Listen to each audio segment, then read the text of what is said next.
Ankleshwar Valia road પર આવેલા કોસંબડી ગામ નજીક 12 ડિસેમ્બર સવારના સમયે એક અત્યંત કરુણ અકસ્માત સર્જાયો હતો.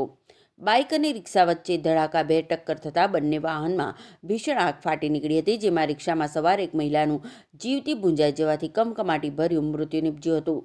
આ સમગ્ર ઘટના સીસીટીવી સામે આવ્યો છે, જેમાં અકસ્માતની ભયાનકતા સ્પષ્ટપણે જોવા મળે છે.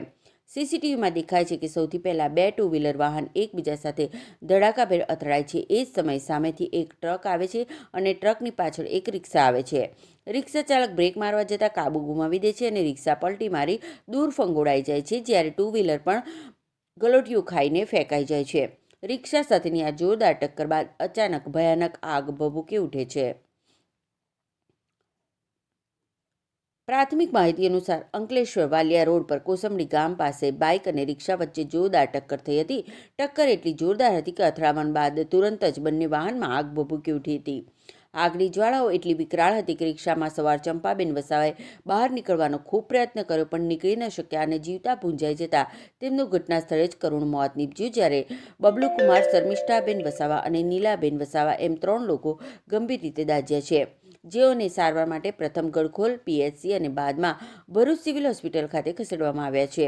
એક મુસાફર હિતેશ કુમારે જણાવ્યું હતું કે રિક્ષાને બ્રેક મારતા તે પલટી ખાઈ ગઈ હતી. આ ટક્કરમાં એક બાઇક અને રિક્ષા બળી ગઈ. અમે 2 માસીને બચાવ્યા અને એક માસી અંદર જ બળીને મરી ગયા. 3 જણા બચી ગયા, એને હોસ્પિટલ લાવ્યા છે. આ ભયાનક અકસ્માતમાં અન્ય 3 લોકો ગંભીર રીતે દાઝ્યા હોવાની માહિતી મળી છે. ઈજાગ્રસ્તોને તાત્કાલિક સારવાર માટે નજીકની હોસ્પિટલમાં ખસેડવામાં આવ્યા છે. ઘટનાની જાણ થતાં જ ફાયર ફાઇટરો તાત્કાલિક સ્થળ પર પહોંચી ગયા હતા અને આગ ઉપર કાબૂ મેળવ્યો હતો. આગના કારણે રસ્તા પર ધુમાડો ફેલાતા અને વાહનો અટવાઈ જતા રોડ પર લાંબો ટ્રાફિક જામ સર્જાયો હતો. પેટ્રોલ પંપ કર્મચારી ફેરન્સી પરમારે જણાવ્યું હતું કે બાઇકે ટર્ન માર્યો એ સમયે સામેથી એક મોટી ગાડી આવી. એ જ વખતે એક રિક્ષાએ પણ ટર્ન માર્યો, જેના કારણે અચાનક આગ લાગી. મેં મારા ફાયરનો સામાન લઈને 3 લોકોને ખેંચીને બચાવ્યા અને આગને કંટ્રોલમાં કરી.